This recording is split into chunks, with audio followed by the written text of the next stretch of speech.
Her daughter threw out her allergy meds then laughed when she couldn't breathe. Eleanor Briggs, retired nurse and legal trustee, didn't panic. Shannon giggled, called it a mint mix-up, and went back to sipping rosé. By week's end, the house was in escrow land, not under Shannon's name. She thought Eleanor was too old to fight back. But Eleanor didn't fight. She signed, sold, and vanished with the deed. Wait, before we go any further, I gotta ask, where are you watching from? Drop it in the comments, and don't forget to subscribe. The kitchen smelled like rosemary chicken and warm cornbread when Eleanor poured herself a glass of iced tea and reached for her antihistaminic unconscious ritual, the way brushing your teeth becomes muscle memory. She twisted the cap off the amber bottle on the counter, dry swallowed the pill, and slid the container back into the drawer beside the silverware. Dinner was Shannon's Friendsgiving preview night, an exhausting excuse to invite over neighbors and show off seasonal tablescapes. Eleanor had cooked most of the meal, of course. Shannon didn't like touching raw meat. "It ruins my nails," she always said, laughing like it was charming. By the time the last candle was lit and the guests started to gather around the table, Eleanor's throat was itching. At first, she thought it was the dry air or maybe the dust from the decorative pine cones, but within minutes, her skin started to prickle. She shifted in her seat, trying not to make a scene, her hand reaching instinctively for her wrist where hives were rising in angry, red patches. Shannon noticed. "Oh my God, you're blotchy." She leaned over and giggled. "Did you use a new soap again? You know how delicate old skin is." Eleanor opened her mouth to speak, but her voice came out thin, rasping. Her breathing tightened. She pushed back her chair, chest rising faster now. Cassie, seated across the table, was already on her feet. "Grandmotto, you have your EpiPen?" It was Maribel, seated beside her with a nurse's instinct, who was already pulling the auto-injector from Eleanor's purse before Eleanor could nod. "You're going to be okay. Breathe through your nose," she said, her voice low, steady. One sharp stab to the thigh, and Eleanor felt the rush her heart racing, her vision clearing just enough to see Shannon across the table, holding her wine glass like it was all some kind of performance. "Relax," Shannon said, half laughing. "It was just a mint. I thought it'd be funny. Like Hill, it's not poison." The silence that followed cracked like ice. Justin stood frozen between them, a nervous smile tugging at his mouth. "She's okay now, right? No harm done?" Cassie spun on him. "Are you serious?" Eleanor didn't speak. Not yet. Her hand trembled slightly as she dabbed at her lip with a napkin. Her throat was sore, but not closed. Not anymore. 10 minutes later, the guests had cleared out early. Awkward excuses about work in the morning. Shannon pouted as she loaded the dishwasher, still insisting it had been just a mix-up. Eleanor sat in the quiet of her bedroom, now changed into a cotton nightgown, knees still weak from the adrenaline. Cassie knocked and entered with something in her hand. "I went looking," she said, voice low. This was in the guest room trash. She held up the real bottle, still sealed, label crisp and unbroken. The antihistamines Eleanor kept religiously, the ones her allergist had warned her not to miss. Eleanor turned the bottle in her hand. "She threw out my meds. On purpose." Cassie nodded slowly. "She said it was a joke, but that's not a joke." "No," Eleanor said, her voice regaining weight. "A joke doesn't end with an EpiPen." Downstairs, laughter drifted up faintly. Shannon was on the phone, probably posting to her stories, spinning the narrative. Maribel appeared in the doorway, her voice quiet but steely. "You need to stop pretending she's careless," she said. "She's hostile. There's a difference." Eleanor looked at the pill bottle in her hand, then at the faint red welt still on her wrist. "I know," she whispered. She opened the drawer of her bedside table, pulled out a yellow file folder labeled Trust, Briggs House, and set it on her lap. She stared at it for a long moment before slowly flipping it open, her thumb tracing the bold black ink of her own signature. Outside, a car door slammed. Shannon's laughter rose again, high-pitched and tinny. Eleanor didn't look up. She just said, without emotion, "Tomorrow, we start cleaning house." The next morning, Eleanor sat at the far corner of the local credit union's linen slacks, blue blouse, leather binder zipped tight in front of her.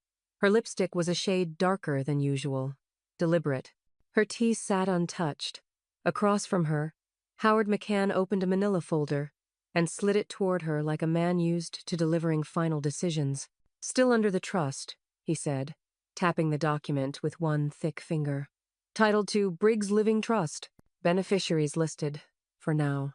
Eleanor adjusted her reading glasses, though she didn't need them to see the bold name typed in the trustee line. Eleanor J. Briggs, sole grantor, sole authority. Then it's time, she said, her voice smooth but pointed. Initiate the silent clause. Strip them out. Howard gave her a look, not questioning her, but weighing the risk. They'll find out eventually. She smiled faintly. Eventually is too late for them to stop anything. He clicked his pen and filled in the revocation line with neat strokes, then slid her the signature page. As Eleanor signed, a slow exhale left her chest. Not relief, not yet. Just confirmation that the next door was open. Back at the house, the late morning quiet hummed with the sound of the dishwasher cycling. Eleanor stepped lightly across the kitchen tile, noting every small mark she once cleaned, every cabinet she refinished by hand. The house didn't feel like home anymore. It felt like a stage she'd been shoved off of. On the kitchen island sat a stack of delivery boxes, Shannon's latest impulse, a 5-tier shelf for Cassie's room, a velvet bench for the foot of their bed, and a Live, Laugh, Love canvas in gold cursive. She never bought furniture that wasn't meant to be seen by others. Eleanor didn't touch a thing. She moved instead to the downstairs study her space, never redecorated, filled with oak bookshelves and the scent of lemon oil, and picked up the cordless phone. Maribel, she said as soon as it rang through. Do you still know that realtor you trust, the one who handled the Kingsley sale last year? Elaine? Of course.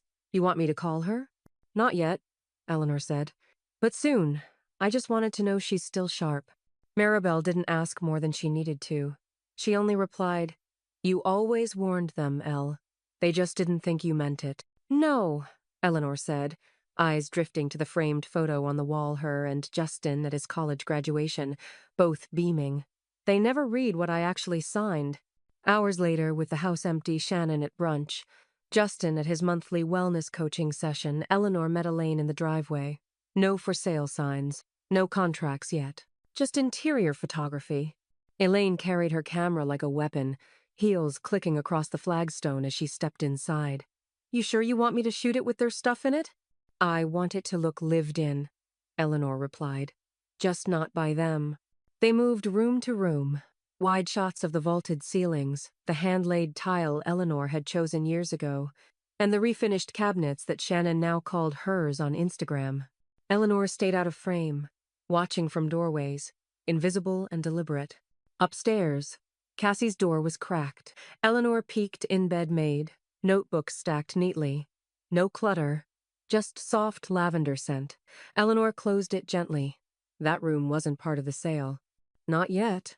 As Elaine reviewed the photos on her camera, she paused at one of the kitchen island, the light falling perfectly across the granite, gleaming and unbothered. This'll list fast, she said. Places like this don't stay on the market long, especially when it's clear the owner cared. Eleanor smiled just slightly. That's the idea. Before Elaine left, she looked Eleanor in the eye. They don't know yet, do they? No, Eleanor said, voice calm. But they will.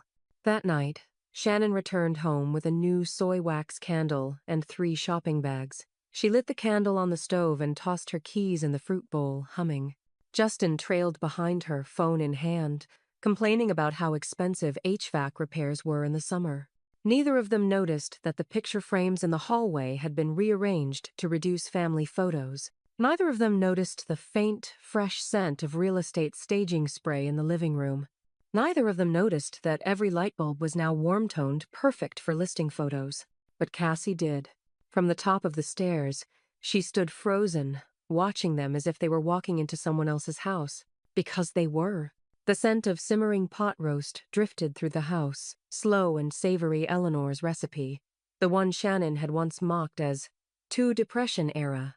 But now, as guests filtered in through the back patio for Justin's birthday cookout, it was Eleanor who had the apron on, her hands dusted with flour as she kneaded dough for buttermilk biscuits. Shannon breezed in from the garage, high heels clacking, holding a tray of novelty cupcakes with neon blue frosting. She caught Eleanor mid-stir at the stove and raised an eyebrow. Try not to spill, okay? The backsplash stains easy. Eleanor didn't answer. She didn't look up. The backsplash Shannon was worried about? Eleanor had picked it out 5 years ago. Paid for it with her own checkbook while Shannon was still deciding whether to spell Briggs in cursive or block letters on their Christmas stockings. Behind her, the pantry door was ajar. Eleanor walked over to retrieve the baking soda and paused. Something was off. The rows of canned goods had been rearranged, her spices consolidated into a single basket. A small laminated label stuck to one of the lower shelves read in bubbly script, "Grandma's shelf." Not Eleanor's, not shared. Just a tucked-away corner like a bin at a food bank. She didn't say anything. Justin walked in, carrying a cooler. Whoa, Shan. I thought you said no onions in the dip. You know Greg's allergic." Shannon waved him off. "That's why I bought store-bought. I don't know what she's making over there. Something old-fashioned. Let her have her fun." "She's making your birthday dinner," Cassie said quietly from the corner, drying her hands on a towel. Shannon flashed a brittle smile. "Sweetie, I'm just saying it's her thing. She gets weird if you interfere." That's when Justin turned toward his mother, gesturing toward the oven. "Can't you just let her run the house her way? It's been working, hasn't it?" There was no heat in his voice, just resignation, the kind of tone a man uses when he wants to sound supportive without inviting an argument. Eleanor kept folding dough, each press of her palms steadier than the last. "This isn't her house," she murmured under her breath, though no one heard her. A few minutes later, while Eleanor was brushing egg wash on the biscuits, Cassie tugged gently at her sleeve. "Can I show you something upstairs?" They slipped away from the noise and stepped into Cassie's room. The door clicked shut behind them. "I need to tell you something," Cassie said, her voice barely above a whisper. "They don't talk about you like your family anymore. They talk about you like—" She trailed off. "Like I'm a guest?" Eleanor offered. Cassie's eyes welled up. "Number. Like you're a burden, like they're waiting." Eleanor sat down on the edge of the bed and exhaled. Not shocked, not hurt, just affirmed. She'd known. But it sounded different from Cassie's mouth, like truth laid bare. Back downstairs, laughter rolled through the hall. Eleanor returned to the kitchen, lifted the roast out of the oven, and plated it with slow precision. She garnished it with rosemary, then wiped the edge of the platter with a cloth until it gleamed. In the dining room, Shannon was holding court in front of two new neighbors Eleanor hadn't seen before. One of them in a blazer, clearly someone Shannon hoped would notice her curated centerpiece. As Eleanor walked past with the platter, Shannon smiled wide and called out, "Don't worry, she's housebroken." The table chuckled, awkward and unsure. Eleanor placed the dish down gently in the center, adjusted the silver tongs, and stepped back. She said nothing, not a single word. She just stood there, expression unreadable, hands folded in front of her like a server waiting for a cue. Cassie watched her grandmother closely. Not her face, but her eyes. She could tell something had hardened behind them, something brittle but precise. And when Eleanor finally moved, it wasn't to join the table. It was to walk quietly into the study, close the door, and open her email. Subject: Elaine. Proceed with staging schedule. Body: confirm availability for this Friday. They'll be out. It's time. The cafe was quiet that morning, just the sound of ceramic mugs clinking against saucers and the low hiss of the espresso machine steaming milk behind the counter. Eleanor chose a window seat with full view of the parking lot. She liked to see who came and went. Howard arrived precisely on time, coat draped over one arm, a navy folder tucked under the other. He didn't bother with pleasantries. They were well past that now. "I brought both sets," he said, placing the folder between them and flipping it open. "Purchase agreement and trust authorization. I had them notarized in advance. All that's left is your signature." Eleanor took her tea slowly, fingers wrapped around the warm porcelain. Earl Grey. No sugar. "How's the buyer?" she asked, almost idly. "Pre-approved, cash-backed, and quiet," Howard said. "She's looking for a turnkey property in a stable school district. Closing in 3 weeks if we move today." Eleanor didn't nod, didn't blink. She picked up the pen, turned to the last page, and signed with steady strokes. "Sell it out from under them," she said, setting the pen down like a final chess piece. Howard didn't smile. He didn't need to. This was a contract, not a celebration. Outside the cafe window, a young couple walked by pushing a stroller. They paused to admire the seasonal display in front of the florist shop next Dortney pumpkins, bronze mums, a chalkboard sign that read, "New beginnings are still beginnings." Eleanor finished her tea in silence. Back at the house, Shannon was staging her own version of permanence. The mid-morning light flooded the kitchen where she hovered with her ring light and phone stand, snapping photos of fresh tulips in a white pitcher and Eleanor's pot roast, leftovers artfully arranged on stoneware. Her voice drifted down the hallway in a sing-song chirp. Just a little number homeowner life glam. This kitchen is my happy place, honestly. She uploaded the post with a soft filter, slapped a few hashtags underneath, and set her phone down just as a notification popped up. Maribel commented on your post. Enjoy it while you can. Shannon frowned at the screen, then rolled her eyes. Boomers and their weird shade, she muttered. Upstairs, Eleanor watched the entire post unfold from Cassie's phone. She really believes it's hers, Cassie said, her face unreadable. Eleanor stood in the doorway, arms folded. That's the thing about borrowed spaces. People forget who unlocked the door. Cassie turned to look at her. And now? Eleanor's voice was calm. Now I'm locking it behind me. Later that afternoon, Eleanor opened her laptop and clicked through the updated documents Howard had already filed with the county. Her name still sat at the top, bold and unchallenged. The trust authorization stamped executed. The sale contract tagged pending. The house was already shifting from memory to transaction. And still, downstairs, Shannon was posting selfies with fresh tea towels and calling it permanence. That night, while Eleanor loaded the dishwasher with surgical efficiency, Justin came in, scratching his head absently. Hey, did you move the lawn furniture? I thought it was out back. It's in the garage, Eleanor said, not turning. Elaine suggested it for staging. Too much clutter distracts buyers. Justin froze. Staging? Like real estate staging? Eleanor finally turned, drying her hands on a linen cloth. You'll see, she said, her voice like the calm before a legal storm. The email came through at 8:03 a.m. subject line, simple and direct. Offer received, $12,000, over asking.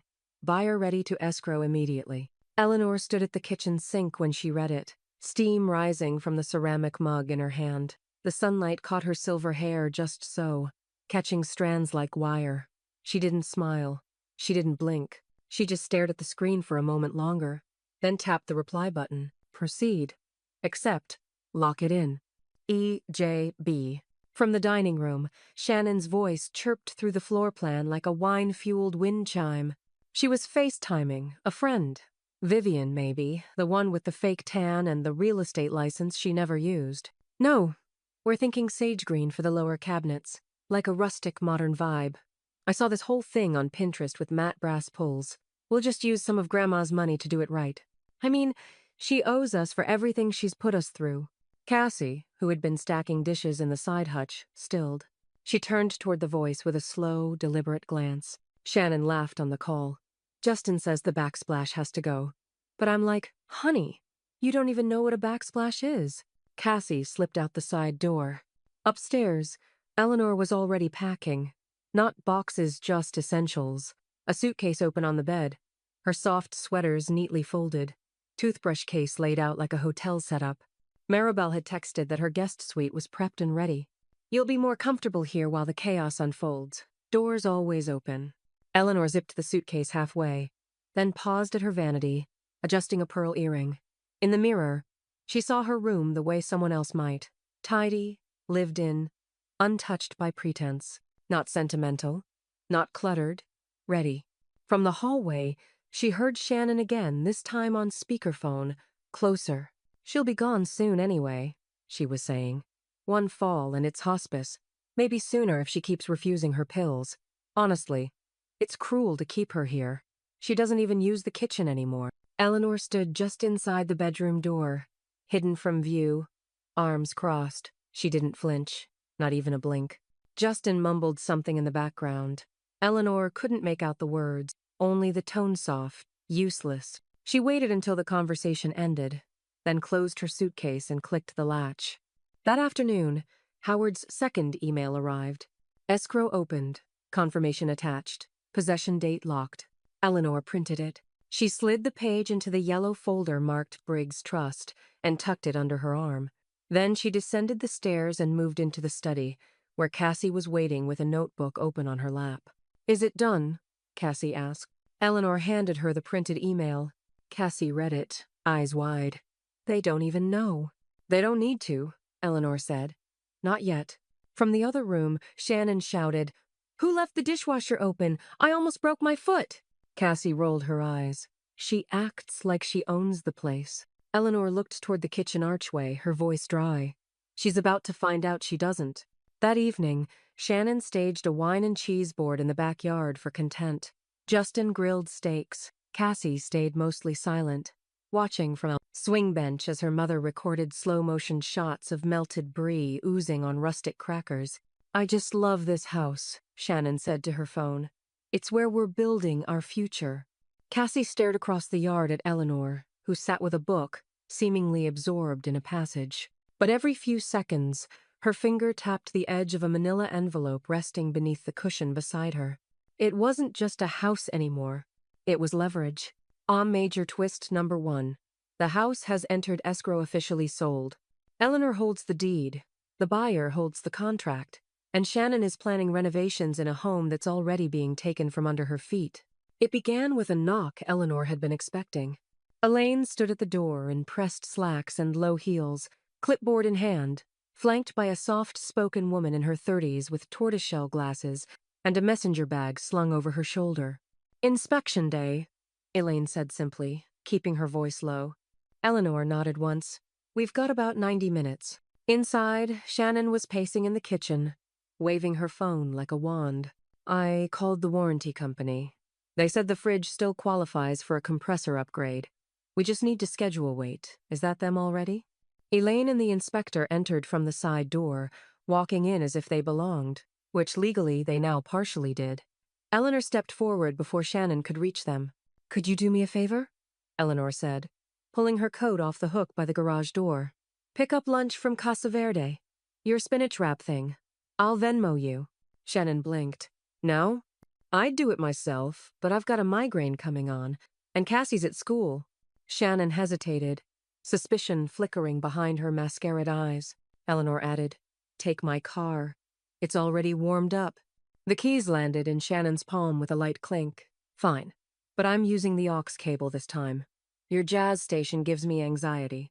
As the garage door rumbled shut, Eleanor turned to Elaine. "You have full run of the house." The buyer and inspector moved quickly. Upstairs, the inspector clicked open cabinetry and took measurements of vents and electrical panels. Downstairs, the buyer stepped barefoot onto the hardwood in the dining room, smiling at the natural light pouring through the windows. "She loves the bones of the place," Elaine murmured. "Says it reminds her of her grandmother's house, but better cared for." Eleanor didn't respond. Her eyes followed the inspector as he walked through the kitchen with purpose, lifting sink handles, checking the gas line on the stove. 10 minutes in, the back door opened. "Justin." He entered holding a small box of pool shock and a confused expression. "Is the HVAC guy here early?" He stopped in the living room when he saw the inspector crouched near the fireplace, flashlight out. "What's going on?" Eleanor set her book on the end table, cool as a lake before a storm. "Inspection." Justin frowned. "Inspection for what?" "Buyer wanted a full structural review before closing," Elaine said. Matter of fact, barely glancing up. Justin laughed, the sound brittle. "Buyer? What buyer?" A moment passed. Eleanor looked him in the eye, voice quiet but ironclad. "We're downsizing." His smile faltered. "You're joking, right?" She didn't answer. Instead, she turned toward the window, watching the buyer step into the backyard, hands tucked in her jacket pockets as she admired the stonework. Elaine handed the clipboard to the inspector and nodded toward the front room. "Let's check attic access next." Justin stood there, arms limp at his sides, the box of pool chemicals slowly tilting in his grip. "Mom," he said, his voice suddenly thin. "This is our house." "No," Eleanor said softly, not even turning. "It's mine. You just forgot that." Through the window, the buyer looked back toward the house and smiled. She had no idea whose illusions were unraveling inside. And Eleanor had no intention of stopping the clock now. Shannon burst through the front door 20 minutes after the inspection wrapped, carrying a half-smashed spinach wrap and a drink sloshing over its plastic lid. "You sent me out during a showing?" she shouted from the entryway, eyes sweeping across the living room like she was looking for a mess to blame. Eleanor was seated in the study, flipping through a magazine with deliberate calm. She didn't even look up. Shannon stormed in, eyebrows drawn and voice sharp. "What is going on?" Eleanor closed the magazine slowly, as if marking her place in time as much as on the page. "I'm selling my property." There was no venom in the words, no raised voice, just clarity, sharp as glass. Shannon blinked, momentarily thrown off by the calm. "You mean this house?" She pointed downward, as if there might be another one hiding beneath the floorboards. "The one we live in?" Eleanor nodded once. "Correct." Shannon's mouth hung open. Then she scoffed. "You can't just what? Kick us out? We've been here. For years. We built our lives here. You've lost it." From the top of the stairs, Cassie appeared briefly, watching the scene unfold. Her eyes met Eleanor's for half a second before she disappeared down the hall, door closing behind her with a soft but unmistakable click. Eleanor's phone buzzed in her cardigan pocket. She didn't check it. Justin barreled in from the backyard, phone already pressed to his ear. "Howard's not picking up. He's probably in court or something. He'll clear this up." "You think Howard doesn't know?" Eleanor asked. Justin froze. "Wait. He knew? He helped? He drafted it." Shannon's face went red, a flush crawling up her neck like heat from a boil. She grabbed a drawer from the hallway console and slammed it shut, the echo reverberating through the plaster like a starting gun. "This is elder abuse," she yelled, eyes wild. "You're not well. This is coercion. You've always hated me, and now you're punishing Justin to get to me." Eleanor stood. Slowly, with the steadiness of someone who has nothing left to defend, she walked to the secretary desk in the corner and opened a drawer. From it, she pulled a single sheet of crisp paper in a transparent plastic sleeve. She walked it over and laid it gently on the dining room table. "Is that what the judge will think?" she asked. Shannon didn't move at first. Then she stepped forward, squinting at the document. Her mouth moved silently, tracing the legal language, the stamped notary seal, the unmistakable title, Briggs Living Trust, updated beneficiary exclusion and property transfer clause. Her face drained of color. "I don't understand," she said, voice faltering. "No," Eleanor said. "You never did." From upstairs, a soft dinga text, "Cassie." Eleanor pulled out her phone and read it. "I'm so sorry. I'm staying in my room. I can't watch this." She didn't respond. Not yet. Instead, she returned to her chair in the study, unfolded her glasses, and opened her magazine again. Justin lowered his phone, staring at Eleanor like he was seeing her for the first time. "Mom, this isn't you." Eleanor turned the page. "Then you never knew me at all." By morning, the legal notice was taped squarely on the stainless steel fridge. Door-centered, level, impossible to miss. A copy of the escrow timeline was attached beneath it, signed and stamped. Above the bullet points in bold, notice of possession transfer, 17 days remaining. The kitchen, once curated with curated clutter-succulent pots, mismatched mugs, candles with hollowed wick snow felt staged again. Clinical. Every object had intention. Every word on that fridge cut through the silence like a knife through fondant.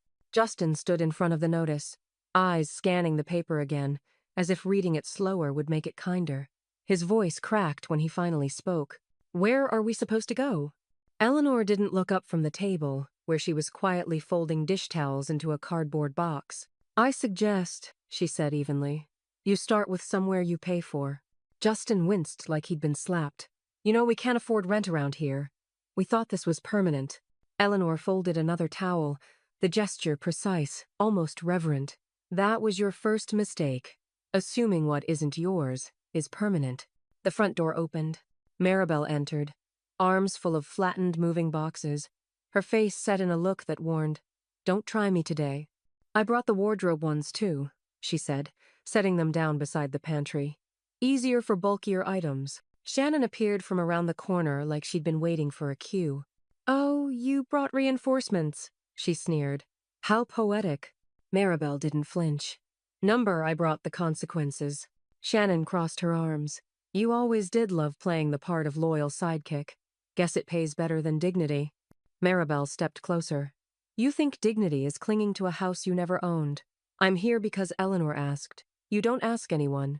You expect. Justin murmured. Shan, let it go. But his voice had no force behind it. Shannon turned on her heel and stormed upstairs. The sound of her footsteps too loud, too sharp. Doors opened and slammed. The start of her tantrum, not her packing. Eleanor continued folding in silence. Her phone buzzed on the table. Elaine, realtor. Buyer wants to meet. She's in love with the story of the house. Says it feels eldest loved. Wants to see the place again before close. Eleanor read the message twice, then typed back. Schedule it for Friday. She slid the phone into her cardigan pocket and reached for another box. Cassie appeared in the hallway, holding a stack of books. Can I put these in the car? She asked quietly. Eleanor nodded. Passenger seat. Don't stack them on the coat box. Cassie hesitated. Are they really going to leave? They'll have no choice. Eleanor didn't say it as a threat. She said it like gravity. From upstairs, music started blaring Shannon's playlist, the one with the curated image of high heels and a champagne flute. Eleanor didn't look up. Justin, still standing at the fridge, finally pulled the notice down and stared at it like it was written in another language. The paper fluttered in his shaking hand. Why didn't you just tell us? He whispered. Why like this? Eleanor paused, met his gaze fully. Because you wouldn't have heard me, she said. You only see things when they're nailed to your door. Outside, wind swept across the lawn. The oak tree creaked against the side fence. In the distance, a delivery truck pulled to the curb and idled more packages for a house that wasn't theirs. And inside, the countdown ticked louder. By Thursday night, the house looked like a war zone. Not from boxes or movers, but from deliberate negligence. Shannon had stopped pretending. A full sink of greasy pans sat untouched. The entryway bench was buried under shoes. Half-used candles flickered near wilting flowers. Someone Shannon had left a trail of glitter from a half-spilled makeup bag across the stairs. Vibe clutter, she said, smirking at Cassie. It makes the house feel lived in. Eleanor didn't respond. She just walked into the study and quietly dialed Elaine. Bring the buyer through anyway, she said. And do me a favor, walk them through the kitchen last. There was a pause. Then, understood. After she hung up, Eleanor opened a drawer and removed a discreet, white box. She'd ordered it weeks ago, just in case. 2 compact wireless cameras, motion-activated, with cloud backup. One went above the pantry door. The other in the hall, angled at the front entry and dining room. Maribel came by that evening and helped Eleanor stage a backup plan. Fresh flowers hidden in the mudroom. A neutral scent diffuser stashed behind the guest bathroom mirror. Silent countermeasures. Clean lines. Clean air. Friday arrived. By noon, the house reeked of charred garlic toast. The toaster oven door hung ajar, smoke tendrils still curling upward toward the ceiling. I was trying to help, Shannon said, waving her phone through the air like it might neutralize the smell. If you'd told me the buyer hated garlic, maybe I wouldn't have burned it. Cassie stood by the window, eyes narrowed. You left it in there for 20 minutes. Shannon opened every window on the ground floor, even though the outside air was damp with cedar pollen. Wind swept in, scattering papers and the scent of scorched butter across the house. Just trying to keep it from being so sterile, she muttered. The doorbell rang. Elaine entered with the buyer, both dressed professionally. The buyer smiled as she stepped into the entryway, taking in the natural light, the flooring, the air tinted with something acrid but not enough to deter. Eleanor stepped forward, calm and collected. Welcome back. Elaine walked the buyer through slowly, ignoring the faint smell. They moved from the living room to the sunlit office, then upstairs to the primary suite and guest bath.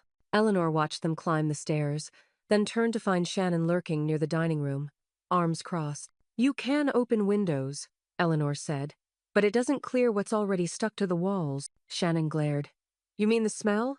I mean the damage, Eleanor said. Then she turned away. Downstairs, the buyer returned with an impressed smile. It's even better than I remembered, she said. So much character, so clearly loved. Elaine gave Eleanor a look that said, she's in. After they left, Eleanor returned to the study and opened her laptop. The camera footage had already uploaded. There was Shannon, caught mid-toast charring, then dramatically flinging the window open. There she was again, yanking flowers from a vase and dumping them in the trash. Elaine texted 5 minutes later.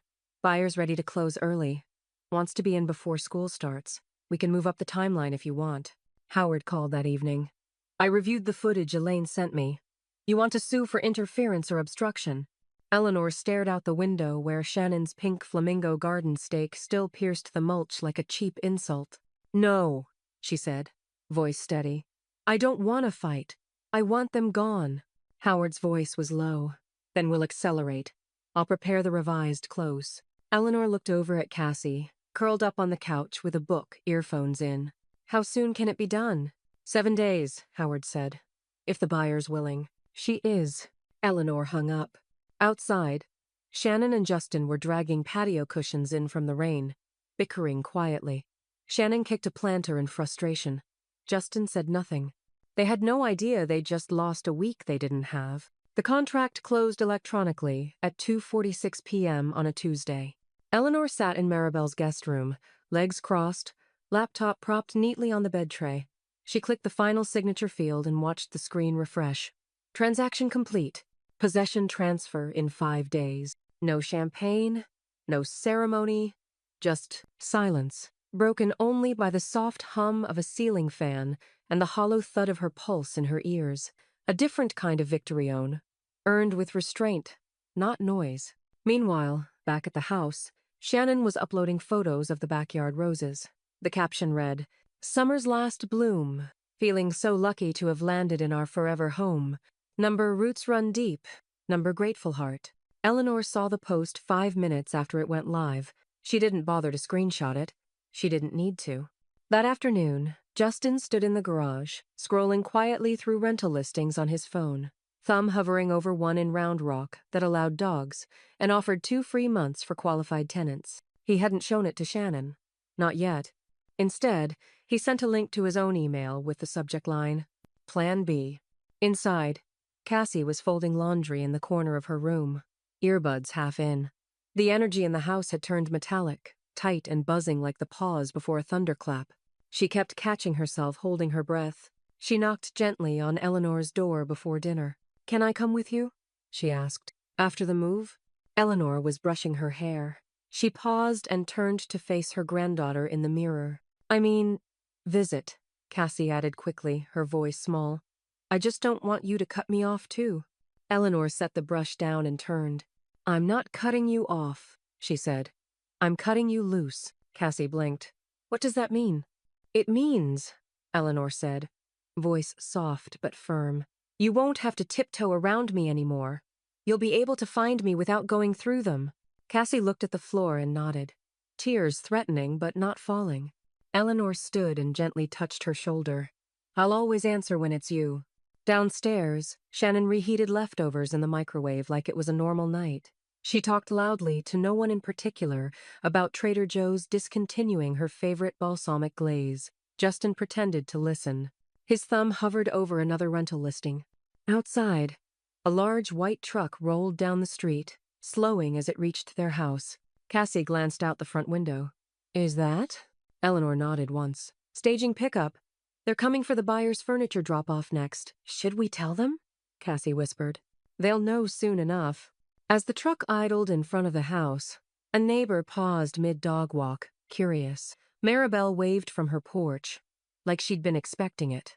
Justin came out onto the porch with a half-empty glass of iced tea, saw the logo on the truck door, Lone Star Estate Relocation, and blinked hard. Hey, he called inside. Did someone schedule a delivery?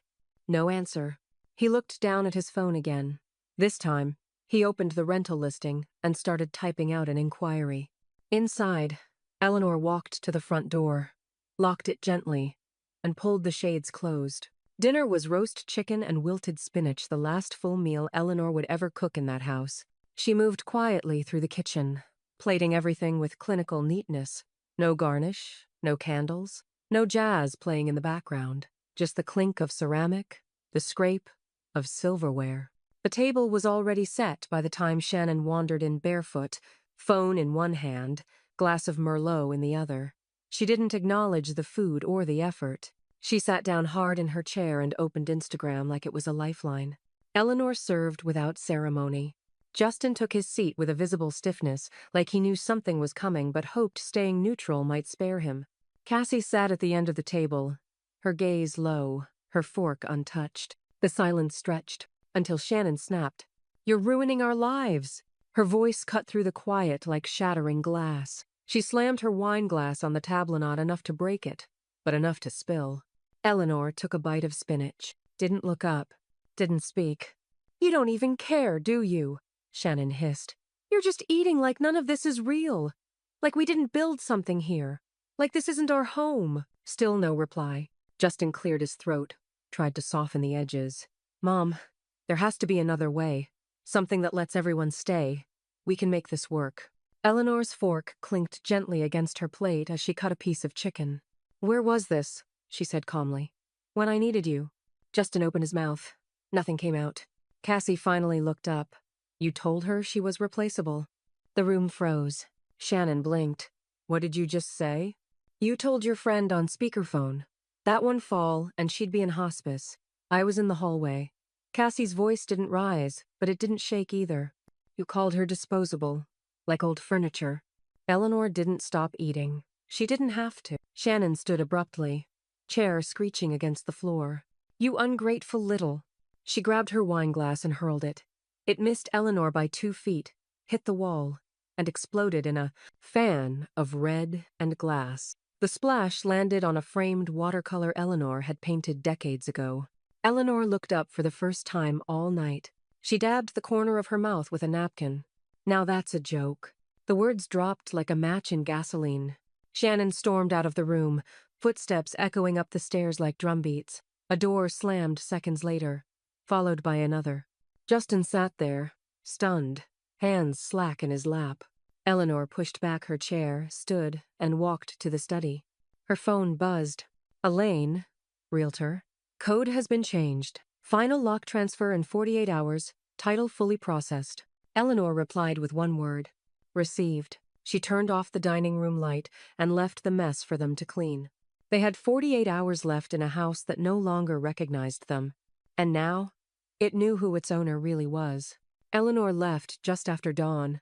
Maribel pulled up in her beige SUV as the first blush of sun touched the rooftops, headlights off, engine low.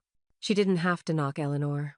Was already standing on the porch with 2 small suitcases and a manila folder tucked under one arm. She wore her gray wool coat, the one she'd saved for travel or funerals.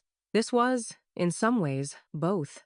Inside, the house was still silent except for the ticking of the hallway clock and the low hum of the fridge. Justin and Shannon hadn't come downstairs. They hadn't spoken to her since the night of the wine glass. Cassie waited in the doorway. "You sure you don't want help with the rest?" she asked softly, hands stuffed into the sleeves of an oversized sweatshirt. "There's nothing else," Eleanor said.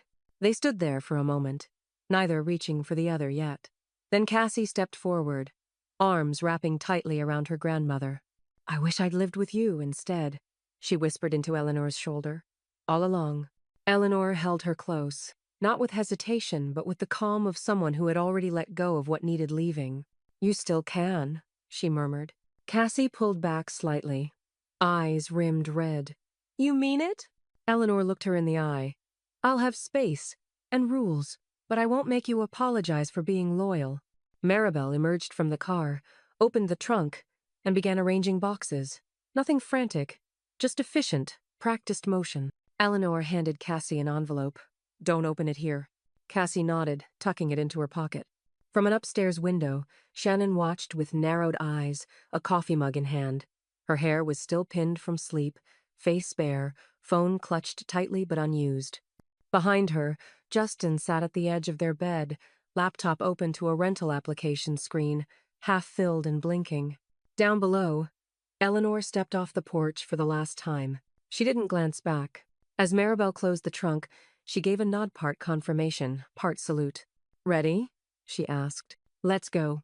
Cassie stood at the edge of the driveway as the SUV pulled away, hand raised but unmoving. She didn't wave, just watched. The moving truck rolled in 20 minutes later unmarked, efficient. A team of 2 entered with clean gloves and walkie-talkies. They began rearranging furniture, staging art, placing welcome packets on the island countertop. Upstairs, Shannon's voice could be heard snapping at Justin. Something about Zillow filters and square footage. Something about how none of this was her fault. Cassie didn't listen. She was still standing outside, holding the envelope, the wind tugging softly at her sleeves. Inside, it was a single key, and a handwritten note, "Whenever you're ready. E." It took less than an hour. Eleanor sat across from Howard in his private office, the windows tinted, the morning light diffused to a muted gold. No noise filtered in from the outside. The world had the decency to stay quiet while a legacy was rewritten. Howard slid a single sheet across the desk. "This is the final version. Your authority as sole trustee remains unchanged. Justin and Shannon are fully removed. Cassie's been added conditional access until she turns 25. Revocable only by your written instruction." Eleanor read every word, even though she already knew what it said. Her signature came slow but steady, each letter deliberate. When she finished, she passed it back without ceremony. "File it with the state," she said. Howard nodded and stood. "You're certain?" She looked at him, clear-eyed. "They inherited my silence for years. That was the gift. This is the correction." By early afternoon, the new trust had been filed, recorded, and notarized. Eleanor left the office with nothing in her hands but a copy of the final document, folded once, placed in her purse alongside her lipstick, and a mint tin she now filled with actual allergy medication. At 3:12 p.m., her phone rang. Unknown number. Texas area code. She let it ring 4 times before answering. "Eleanor?" Shannon's voice came through raw, shaky either from tears or motel air conditioning. "We're not okay. We're not anywhere. Justin's talking about staying with his coworker, but we don't even have beds. We didn't get to say goodbye." Eleanor sat in Maribel's sunroom, sipping tea from a real porcelain cup. Outside, squirrels chased each other along the fence line like they hadn't noticed the balance of the universe had shifted. Shannon's voice cracked. "Please, just talk to me." Eleanor ended the call. 5 minutes later, a text came from Justin. "I'm sorry, Mom. For everything. We didn't mean to push you. I thought we were still family." She read it twice. Then she typed back, "You pushed the pills. The house came with it." She hit send. Cassie entered the sunroom a few minutes later, fresh from a walk. Her cheeks were pink, her earbuds tucked into her hoodie pocket. Eleanor folded the phone, closed, and smiled. "Hungry?" Cassie nodded. "Starving." They made sandwiches side by side, cutting crusts, sharing kitchen space like they had always belonged to the same rhythm. No noise, no tension, no eggshells to walk on. After lunch, Eleanor pulled out the trust documents and slid them across the table. "For your records," she said. Cassie opened the folder slowly. Her name was there clear, full, unmissable. "I don't know what to say," she whispered. "You don't have to say anything," Eleanor replied. "You just have to live in a way they never let you." Cassie hugged her tight, breathless. Outside, the wind picked up, rattling a wind chime that hadn't made a sound in weeks. A major twist number 3. Eleanor didn't just cut them off, she rewrote the future. The house is gone, but the trust lives on, secured fully for Cassie. No loopholes, no apologies, just legacy. Earned. The photo popped up on Eleanor's feed around noon. A wide-angle shot of the living room, sun pouring across the hardwood floor. The granite countertops gleamed in the background. 2 toddlers sat cross-legged on a woven rug, smiling at something outside the frame. At home, sweet Harris. Closing day success. So grateful to call this space ours. Loved, lived, in, and ready for the next chapter. Number elder owned. Number heartwood charm. Number fresh start. Eleanor studied it in silence. The house looked right, like it had been stripped of performance and filled instead with purpose. She didn't like or comment, just closed the app and placed the phone upside down on the table. That evening, she made lentil soup. Not because it was cold out Cedar Park still clung to a stubborn 82 degrees, but because it had always made Cassie feel calm. The rhythm of it, the scent of bay leaf and thyme, the quiet patience in every simmer. Eleanor's new kitchen was half the size of her old one, but it worked harder. A wide window faced the backyard, where 2 clay pots waited to be filled with basil and cherry tomatoes. Cassie arrived just before 6, hair pulled into a high ponytail, a half-finished art sketch sticking out of her backpack. She dropped it on the entry bench and padded barefoot into the kitchen. "You used the big pot," she said, peeking into it. "It deserved to be used again," Eleanor replied, stirring.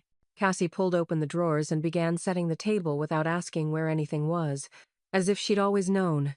Forks on the left, glasses from the middle cabinet. Cloth napkins tucked under plates, not folded on top. Maribel arrived last, bearing a loaf of rosemary bread still warm from her oven. She kicked off her shoes at the door and slid into her seat like this was the 100th time. "Smells like someone's reclaiming their seasoning," she said. They laughed. Not because the line was funny, but because it felt earned.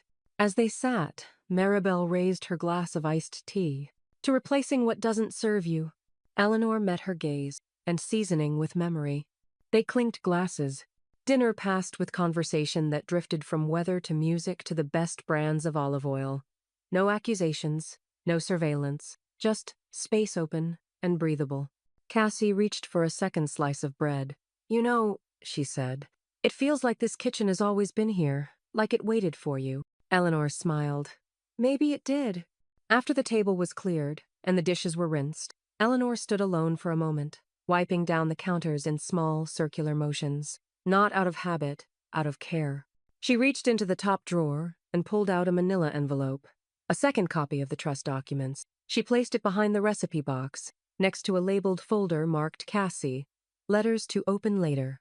Outside, the porch light flicked on with a soft click. Inside, the kitchen stayed lit just a moment longer. The frame arrived in the mail wrapped in brown paper and twine. Eleanor unboxed it on the kitchen island, hands slow and careful, brushing away specks of packing foam. Inside the frame, the original deed to the Briggs property yellowed, embossed, and notarized in her maiden signature. Eleanor J. Briggs. She didn't hang it in her bedroom, not in the study either. She hung it right by the front door, not as a keepsake, as a receipt. Later that morning, she stepped out with her tea-green jasmine, lightly steep-danned, walked through her new backyard barefoot, letting the cool, dewy grass press against her soles. No sandals, no urgency. A pair of robins hopped along the fence. The basil had started to sprout. No voices, no stomping upstairs, no passive-aggressive coffee brewing meant to prove a point. Just breath and quiet. Inside, her phone buzzed. DM notification. At Shanbriggs tagged you in a photo. Eleanor opened it. Shannon, standing beside a motel ice machine, holding a protein bar and wearing oversized sunglasses. Caption. "Still standing. Still smiling. Number never count us out." The tag didn't land. Blocked. Eleanor tapped twice and confirmed the block again for good measure. The screen asked her if she was sure. She was. A knock sounded at the front door. Cassie stood outside, holding up a thin envelope with a DMV logo on it. Her grin was cautious, almost shy. "I passed," she said. "I'm officially permitted to terrify every suburban intersection." Eleanor stepped aside to let her in. Cassie followed her into the kitchen, peeling open the envelope. "They said I just need a car now, one with brakes, and maybe a horn that doesn't sound like it's sneezing." Eleanor opened a drawer and pulled out a single set of keys, metal, cool, attached to a simple tag that read, "Toyota, title, filed." Cassie blinked. "Is this?" "Titled in your name," Eleanor said. "Insurance, too. It's not about getting away. It's about knowing you can." Cassie opened her mouth, closed it, and lunged forward in a hug instead. They stayed like that for a moment, the keys dangling loosely in one hand. Eleanor's phone buzzed again. Elaine, realtor. "Just a quick update, buyers loving the house. No issues at all. Says it feels like it was always meant for them." Eleanor tapped back. "Perfect. No forwarding address." She tucked the phone away and walked to the living room where a small box of keepsakes sat untouched. She opened her photo app, scrolled past years of images, Thanksgiving dinners, badly lit selfies Shannon had forced on her, photos of rooms that no longer belonged to her. Delete, delete, delete. She kept only a few.